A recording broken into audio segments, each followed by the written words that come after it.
ओम साई कालका सभी को। आज हम गरुड़ पुराण का 8वां अध्याय पढ़ेंगे। जय मां कालका, जय गुरु मां। गरुड़ जी ने कहा, हे प्रभु, पुण्यात्माओं की सारी परलौकिक क्रियाओं के संबंध में मुझे बताइए। पुत्रों को जिस प्रकार वह क्रिया करनी चाहिए उसी प्रकार कहिए। श्री भगवान ने कहा, हे दाक्षर्य, मनुष्य के हित की दृष्टि से आपने बड़ी उत्तम बात पूछी है। धार्मिक मनुष्य के लिए करने योग्य जो कृत्य है वह सब मैं तुम्हें कहता हूँ। पुण्यात्मा व्यक्ति वृद्धावस्था के प्राप्त हो जाने पर अपने शरीर को व्याधिग्रस्त तथा ग्रहों की प्रतिकूलताओं को देखकर और प्राणवायु के नाद न सुनाई पड़ने पर अपने मरण का समय जानकर निर्भय हो जाए और आलस्य का परित्याग कर अनजाने किए गए पापों के विनाश के लिए प्रायश्चित का आचरण करे। जब आतुर काल उपस्थित हो जाए तो स्नान करके शालग्राम स्वरूप भगवान विष्णु जी की पूजा कराए। गंध, पुष्प, कुमकुम, तुलसी दल, धूप, दीप तथा बहुत से मोदक आदि नैवेद्यों को समर्पित करके भगवान की अर्चा करे और विप्रों को दक्षिणा देकर नैवेद्य का ही भोजन कराए। अष्टाक्षर अथवा द्वादशाक्षर मंत्र का जाप करे। भगवान विष्णु और शिव के नाम का स्मरण करे और सुने।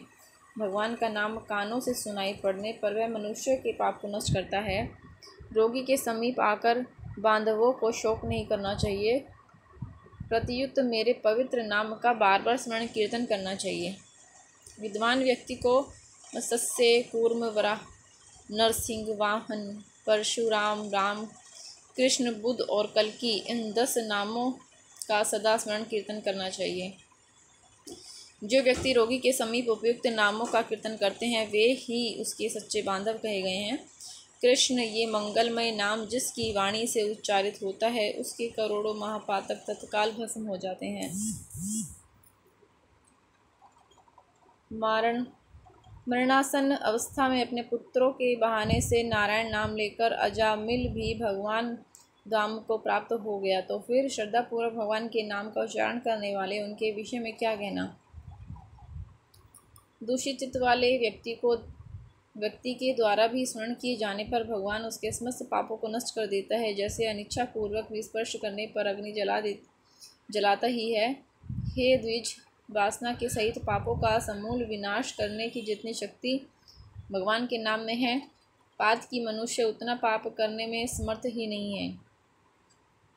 यमदेव अपने किंकरों से कहते हैं, दूतों, हमारे पास नास्तिक जनों को ले आया करो। भगवान के नाम का स्मरण करने वाले मनुष्य को मेरे पास मत लाया करो, क्योंकि मैं स्वयं अच्युत, केशव, राम, नारायण, कृष्ण, दामोदर, वासुदेव, हरि, श्रीधर, माधव, गोपी का वल्लभ, जानकी नायक रामचंद्र का भजन करता हूँ। हे दूतों, जो व्यक्ति हे कमल नयन, हे वासुदेव, हे विष्णु, हे धरणीधर, हे अच्युते, हे शंकर चक्रपाणी, आप मेरे शरणदाता हो, ऐसा कहते हैं, उस निष्पाप व्यक्ति को तुम दूर से ही छोड़ देना। जो निष्किंचन और रसज्ञ परमहंसों के द्वारा निरंतर आस्वादित भगवान मुकुंद के पाद अरविंद मकरंद रस से विमुख हैं और नरक के मूल ग्रसी के प्रपंच में तृष्णा से बद्ध हैं, ऐसे असत पुरुषों को मेरे पास लाया करो। जिनकी जीवा भगवान के गुण और नाम का कीर्तन नहीं करती, चित्त भगवान के चरणबंदी का स्मरण नहीं करता, सिर एक बार भी भगवान को प्रणाम नहीं करता, ऐसे विष्णु के कृत्यों से रहित असत्य पुरुषों को ले जाओ। इसलिए हे पक्षींद्र, जगत में मंगल स्वरूप भगवान विष्णु कीर्तन ही एकमात्र महान पापों के अत्यंतिक और एकांतिक निवृत्ति का प्रायश्चित है, ऐसा जानो। नारायण से प्रमुख रहने वाले व्यक्तियों के द्वारा किए गए प्रायश्चिताचरण भी दुर्बुद्धि प्राणी को उसी प्रकार पवित्र नहीं कर सकते जैसे मदिरा से भरे घट को गंगा जी सदृश नदियाँ पवित्र नहीं कर सकती। भगवान कृष्ण के नाम स्मरण पाप नष्ट हो जाने के कारण जीव नरक को नहीं देखते और स्वप्रभ में कभी यम तथा इंद्रत्व को नहीं देखते। जो व्यक्ति अंत काल में नंदन भगवान श्री कृष्ण जिसके बीच चलते हैं, ऐसे गाय को ब्राह्मणों को दान देता है, वह मांस, हड्डी और रक्त से परिपूर्ण वैतरणी नदी में नहीं गिरता। अथवा जो मृत्यु के समय में नंदन नंदन इस प्रकार वाणी का उच्चारण करता है, वह पुनः मांस, अस्थि तथा रक्त से पूर्ण वैतरणी रूप शरीर को प्राप्त नहीं करता, शरीर धारण नहीं करता, अर्थात मुक्त हो जाता है। अतः पापों के समूह को नष्ट करने वाले माँ विष्णु के नाम का स्मरण करना चाहिए, अथवा गीता या विष्णु सहस्त्र नाम का पठन अथवा श्रवण करना चाहिए। एकादशी व्रत, गीता, गंगा जल, तुलसी जल, भगवान विष्णु का चरणामृत और नाम, ये मरण काल में मुक्ति देने वाले हैं। इसके बाद घृत और सुवर्ण सहित आनंद का संकल्प करें। क्षेत्रीय द्विज को स्वच्छा गौ का दान करें। हे ताक्षय, जो मनुष्य अंतकाल में थोड़ा या बहुत दान देता है और पुत्र उसका अनुमोदन करता है, वह दान अक्षय होता है। सत्य पुत्र को चाहिए कि अंतकाल में सभी प्रकार का दान दिलाए। लोक में धर्म के पुरुष इसलिए पुत्र के लिए प्रार्थना करता है। भूमि पर स्थित आधी आँख मूंदे हुए पिता को देखकर पुत्रों को उनके द्वारा पूर्व संचित धन के विषय में तृष्णा नहीं करनी चाहिए। सतपुत्र के द्वारा दिए गए दान से जब तक उसका पिता जीवित हो तब तक आतिवाहिक शरीर से भी परलोक के मार्ग में वह दुख नहीं प्राप्त कर सकता। आतुर काल और ग्रहण काल, इन दोनों काल में दिए गए दान का विशेष महत्व है, इसलिए तिल आदि अष्ट दान अवश्य देने चाहिए। तिल, लोहा, सोना, कपास, नमक, सप्तधान्य, भूमि और गौ, इनमें से एक का दान भी पवित्र करने वाला है। यह अष्ट महादान महापातकों का नाश करने वाला है, अतः अंतकाल में इसे देना चाहिए। इन दोनों को जो उत्तम फल है उसे सुनो। तीनों प्रकार के पवित्र तिल में मेरे पसीने से उत्पन्न हुए हैं। असुर, दानव और दैत्य तिल दान से तृप्त होते हैं। श्वेत, कृष्ण तथा कपिल वर्ण के तिल का दान वाणी, मन और शरीर के द्वारा किए गए त्रिविधि पापों को नष्ट करते हैं। लोहे का दान भूमि में हाथ रख कर देना चाहिए। ऐसा करने से वह जीव यमसी माँ को नहीं प्राप्त होता, यम मार्ग में नहीं जाता। पाप कर्म करने वाले व्यक्तियों का निग्रह करने के लिए यम के हाथ में कुल्हाड़ी, मूसल, दंड, तलवार तथा छुरी शस्त्र के रूप में रहते हैं। यमराज के आयुधों को संतुष्ट करने के लिए लोहे का दान कहा गया है, इसलिए यमलोक में सुख देने वाले लोह दान करना चाहिए। उरण, श्याम सूत्र, शुंडा, मार्क, उदुम्बर, शुंबल नामक महादूत लोहदान से सुख प्रदान करने वाले होते हैं। हे ताक्षर्य, परम गोपनीय और दानों में उत्तम दानों को सुनो, जिसके दान से भूलोक, अंतरिक्ष और स्वर्गलोक में निवासी संतुष्ट होते हैं। ब्रह्मा आदि देवता, ऋषिगण तथा धर्मराज के सभासद स्वर्ण दान संतुष्ट होकर वर प्रदान करने वाले होते हैं, इसलिए प्रेत के उद्धार के लिए स्वर्ण दान करना चाहिए। हे तात, स्वर्ण का दान देने से जब जीव यमलोक में नहीं जाता, उसके स्वर्ग की प्राप्ति होती है। बहुत काल तक वह जीव सत्यलोक में निवास करता है। तदंतर इस लोक में रूपवान, धार्मिक, वाक्यपुट, श्रीमान और अतुल पराक्रमी राजा होता है। कपास का दान देने से यमदूतों से भय नहीं होता। लवण का दान देने से यम से भय नहीं होता। लोहा, नमक, कपास, तिल और स्वर्ण के दान से यमपुर निवासी चित्रगुप्त आदि संतुष्ट होते हैं। सप्तधान्य प्रदान करने से धर्मराज और यम के तीनों द्वारों पर रहने वाले अन्य द्वारपाल भी प्रसन्न हो जाते हैं। धान, जौ, गो, मूंग, उड़द, काकुन या कंगुनी सा सातवा चना, ये सप्तधान्य कहे गए हैं। जो व्यक्ति गोच मात्र भूमि विधानपूर्वक सप्त पात्रों को देता है, वह ब्रह्महत्या के पाप से मुक्त होकर पवित्र हो जाता है। ऐसा मुनीश्वरों ने देखा है। राज्य में किया हुआ अर्थात राज्य संचालन में राजा से होने वाला महापाप न व्रतों से, न तीर्थ सेवन से और न अन्य किसी दान से नष्ट होता है, अपितु वह तो केवल भूमि दान से ही विलीन होता है। जो व्यक्ति ब्राह्मण को धन्यपूर्ण पृथ्वी का दान करता है, वह देवताओं और असुरों से पूजित होकर इंद्रलोक में जाता है। हे गरुड़, अन्य दानों का फल अत्यल्प होता है, किंतु पृथ्वी दान का पुण्य दिन प्रतिदिन बढ़ता जाता है। भूमि का स्वामी होकर भी जो ब्राह्मण को भूमि नहीं देता, वह किसी ग्राम में एक कुटी या तक भी नहीं प्राप्त करता और जन्मांतरों में अर्थात प्रत्येक जन्म में दरिद्र होता है। भूमि का स्वामी होने के अभिमान में भूमि का दान नहीं करता, वह तब तक नरक में निवास करता है जब तक शेष नाग पृथ्वी को धारण करते हैं। इसलिए भूमि के स्वामी को भूमि दान करना ही चाहिए। अन्य व्यक्तियों के लिए भूमि दान के स्थान पर मैंने गोदान का विधान किया। इसके बाद अनंत धेनु का दान करना चाहिए और रुद्र धेनु देनी चाहिए। तदंतर ऋण धेनु देकर मोक्ष धेनु का दान करना चाहिए। हे खग, विशेष विधान पूर्वक वैतरणी धेनु का दान करना चाहिए। गौएं मनुष्य को त्रिविध पाप से मुक्त करती है। बाल्यावस्था में, कुमारावस्था में, युवावस्था में, वृद्धावस्था में अथवा दूसरे जन्मों, रातों, प्रातःकाल, मध्याह्न, अपराह्न और दोनों संध्याकाल में शरीर, मन और वाणी से जो जो पाप किए गए हैं, वे सभी पाप तपस्या और सदाचार से युक्त वेदवित ब्राह्मणों को उपस्कर युक्त वत्सा और दूध देने वाली कपिला गौ के बार दान देने से नष्ट हो जाते हैं। दानों में दी गई वह गौ अंतकाल में गो दान करने वाले व्यक्ति का संचित पापों से उद्धार कर देती है। स्वतः चित्त व्यवस्था में दी गई एक गौ, अधोरवस्था में दी गई 100 गौ और मृत्युकाल में चित्त विवर्जित व्यक्ति के द्वारा दी गई 1000 गौ तथा मरणोत्तर काल में दी गई विधि पूर्वक 1,00,000 गौ दान का फल बराबर ही होता है। तीर्थ में सतपात्रों को दी गई एक गौ का दान 1,00,000 गोदान के तुल्य होता है।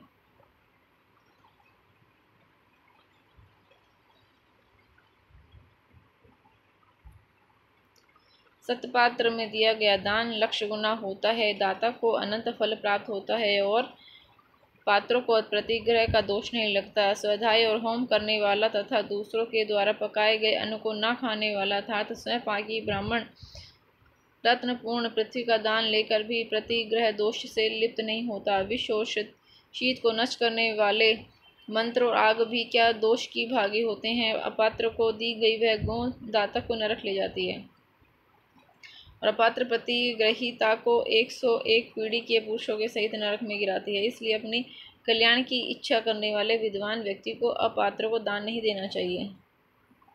एक गौ एक ही ब्राह्मण को देनी चाहिए, बहुत ब्राह्मणों को एक गौ कदापि नहीं देनी चाहिए। वह गौ यदि बेची गई अथवा बांटी गई तो 7 पीढ़ी तक पुरुषों को जला देती है। मैंने तुमसे पहले वैतरणी नदी के विषय में कहा था, उसे पार करने के उपयात गोदान विषय में तुमसे कहता हूँ। काले अथवा लाल रंग की गौ, सोने की सींग, चांदी के खुर और कांसे के पात्र की दोहनी के सहित 2 काले रंग के वस्त्रों से आच्छादित करें।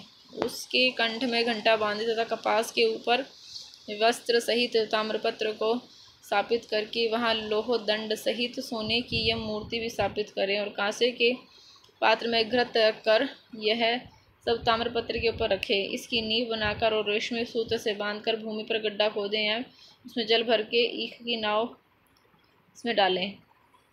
उसके समीप सूर्य की देह से उत्पन्न हुई धेनु को खड़ी करके शास्त्रीय विधि विधान के अनुसार उसके दान का संकल्प करें। ब्राह्मणों को अलंकार और वस्त्र का दान दे तथा गंध पुष्प अक्षत आदि से विधान पूर्वक गौ की पूजा करें।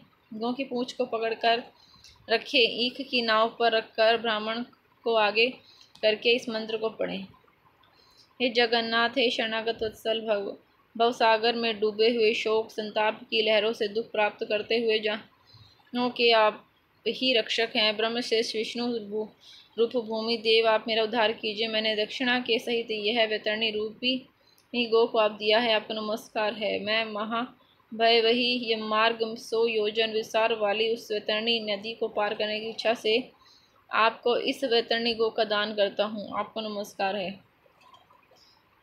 हे वैतरणी धेनु, हे देवेश, यम के द्वार के महामार्ग में वैतरणी नदी के पार कराने के लिए आप मेरी प्रतीक्षा करें। तो जब वैतरणी नदी का वर्णन किया गया था तो उसने बताया था कि क्या अगर किसी मनुष्य ने गौ का दान दिया हो तो वहाँ उसकी पूंछ पकड़ के उसे पार उतारा जा सकता है। आपको नमस्कार है। मेरे आगे भी गौएं हो, मेरे पीछे भी गौएं हो, मेरे हृदय में भी गौएं हो और मेरे गौओं के मध्य निवास करूं। जो लक्ष्मी सभी प्राणियों में प्रतिष्ठित है तथा देवताओं में प्रतिष्ठित है, वे धेनु रूप लक्ष्मी देवी ने पाप को नष्ट करे। इस प्रकार मंत्रों से भली भांति प्रार्थना करके हाथ जोड़कर गौ और यम की प्रदक्षिणा करके सब कुछ ब्राह्मण को प्रदान करें। एक खग इस विधान से जो वैतरणी धेनु का दान करता है, धर्म मार्ग से धर्मराज की सभा में जाता है। शरीर की स्वस्थ अवस्था में ही वैतरणी विषयक व्रत का चारण कर लेना चाहिए, यानी कि जब आप स्वस्थ होते हैं, आपको कोई दुख नहीं होता, उस टाइम आप दान करें। और वैतरणी पार करने की इच्छा से विद्वान को वैतरणी गौ का दान करना चाहिए। हे खग, वैतरणी गौ का दान करने से महामार्ग वह नदी नहीं आती, इसलिए सर्वथा पुण्य काल में गोदान करना चाहिए। गंगा आदि सभी तीर्थों में ब्राह्मणों के निवास स्थान में चंद्र और सूर्य ग्रहण के काल में, संक्रांति में, अमावस तिथि में, उत्तरायण और दक्षिणायन और मकर में, विषु व्यतिपात योग में युगादि तिथियों में तथा न्याय पुण्य कालों में उत्तम गोदान देना चाहिए। जब भी श्रद्धा उत्पन्न हो जाए और जब भी दान के लिए सुपात्र प्राप्त हो जाए, वही समय दान के लिए पुण्य काल है, क्योंकि संपत्ति अस्थिर है, शरीर नश्वर है, संपत्ति सदा रहने वाली है नहीं और मृत्यु प्रतिरक्षण निकट आती जा रही है। इसलिए धर्म का संचय करना चाहिए। अपनी धन संपत्ति के अनुसार किया गया दान फल वाला होता है। इसलिए अपनी कल्याण की इच्छा रखने वाले व्यक्ति को विद्वान ब्राह्मणों को दान देना चाहिए। अपने हाथ से अपने कल्याण के लिए दिया गया अल्प वित्त वाला वह दान भी अक्षय होता है और उसका फल भी तत्काल प्राप्त होता है। दान रूपी पथेय को लेकर जीव महामार्ग में सुखपूर्वक जाता है, अन्यथा पथेय रहित प्राणी को यम मार्ग में क्लेश प्राप्त होता है। पृथ्वी और मनुष्य के द्वारा जो जो दान दिए गए हैं, यमलोकों के मार्ग में वह सभी आगे आगे उपस्थित हो जाते हैं। महान पुण्य के प्रभाव से मनुष्य जन्म प्राप्त होता है। उस मनुष्य योनि को प्राप्त कर जो व्यक्ति धर्माचरण करता है, वह परम गति को प्राप्त करता है। धर्म को न जानने के कारण व्यक्ति दुखपूर्वक जन्म लेता है और मरता है। केवल धर्म के सेवन में ही मनुष्य जीवन की सफलता है। धन, पुत्र, पत्नी आदि बांधव और यह शरीर भी सब कुछ अनित्य है, इसलिए धर्माचरण करना चाहिए। जब तक मनुष्य जीता है तभी तक बंधु बांधव और पिता आदि का संबंध रहता है। मरने के अंत क्षण मात्र में संपूर्ण स्नेह संबंध निवृत्त हो जाता है। जीवित अवस्था में अपना आत्मा ही अपना बंधु है, ऐसा बार बार विचार करना चाहिए। मरने के अनंतर कौन दान देगा, ऐसा जानकर अपने हाथ से सब कुछ दान देना चाहिए, क्योंकि जीवन अनित्य है। बाद में अर्थात उसकी मृत्यु के पश्चात कोई भी उसके लिए दान नहीं देगा। मृत शरीर को काट और ढेले के समान पृथ्वी पर छोड़कर बंधु बांधव विमुख होकर लौट जाते हैं। केवल धर्म ही उसका अनुगमन करता है। धन संपत्ति घर में ही छूट जाती है, सभी बंधु बांधव शमशान में छूट जाते हैं, किंतु प्राणी के द्वारा किया हुआ शुभ कर्म परलोक में उसके पीछे जाता है। शरीर आग से जल जाता है, किंतु किया हुआ कर्म साथ में रहता है। प्राणी जो कुछ पाप अथवा पुण्य करता है वह सर्वत्र भोग प्राप्त करता है। इस दुखपूर्ण संसार में कोई भी किसी का बंधु नहीं है। प्राणी अपने कर्म बंधन में आता है और फल भोगों से कर्म का क्षय होने पर पुण्य चला जाता है। माता पिता, पुत्र, भाई, बंधु और पत्नी आदि का परस्पर मिलन प्याऊ पर एकत्र हुए जंतुओं के समान होता। नदी में बहने वाले काष्ठ समूहों के समान नितांत चंचल अर्थात अस्थिर है। किसकी पुत्र, किसके पुत्र, किसकी भार्या और किसका धन, संसार में कोई किसी का नहीं है। इसलिए अपने हाथों से स्वयं दान करिए। जब तक धन अपने अधीन है तब तक ब्राह्मणों को दान करें, क्योंकि धन दूसरे के अधीन हो जाने पर दान देने के लिए कहने के उत्साह भी नहीं होगा। पूर्व जन्म में किए हुए दान के फलस्वरूप यह बहुत सारा धन प्राप्त हुआ है, इसलिए ऐसा जानकर धर्म के लिए धन देना चाहिए। धर्म से अर्थ की प्राप्ति होती है, धर्म से काम की प्राप्ति होती है, धर्म से ही मोक्ष की प्राप्ति होती है। इसलिए धर्म आचरण करना चाहिए। धर्म श्रद्धा से धारण किया जाता है, बहुत सी धनराशि नहीं। अंकिचन मुनिगण श्री श्रद्धावान होकर स्वर्ग को प्राप्त हुए। जब मनुष्य पत्र, पुष्प, फल तथा जल मुझ भक्तिभाव से समर्पित करते हैं, उस संयमता के साथ द्वारा भक्तिपूर्वक दिए गए पदार्थों को मैं प्राप्त करता हूँ। इसलिए विधि विद्वान पूर्वक अवश्य ही दान देना चाहिए, थोड़ा हो या अधिक, इसे कोई गणना नहीं करनी चाहिए। जो पुत्र पृथ्वी पर पड़े हुए आतुर पिता का द्वारा दान दिलाता है, वह धर्मात्मा पुत्र देवताओं के लिए भी पूजनीय होता है। माता पिता के निमित्त जो धन पुत्र के द्वारा 7 पात्रों को समर्पित किया जाता है, उससे पुत्र, पौत्र और पौत्रों के साथ वह व्यक्ति स्वयं भी पवित्र हो जाता है। पिता के उद्देश्य से किए गए दान से 100 गुना, माता के उद्देश्य से किए गए दान से 1000 गुना, बहन के उद्देश्य से किए गए दान से 10,000 गुना, सहोदर भाई के निमित्त किए गए दान से अनंत गुना पुण्य प्राप्त होता है। दान देने वाला उपद्रव नहीं होता, उसे नरक यातना नहीं प्राप्त होती। मृत्यु काल में यमदूतों से भी कोई भय नहीं होता है। यदि कोई व्यक्ति लोभ से उत्तर काल में दान नहीं देता, वे कंजूस पापी मरने के अनंतर शोक मग्न होते हैं। आतुर काल में जो पुत्र, पौत्र, सहोदर भाई से सगोत्री और सज्जन दान नहीं देते, वे ब्रह्म हत्यारे हैं, इसमें संशय नहीं है।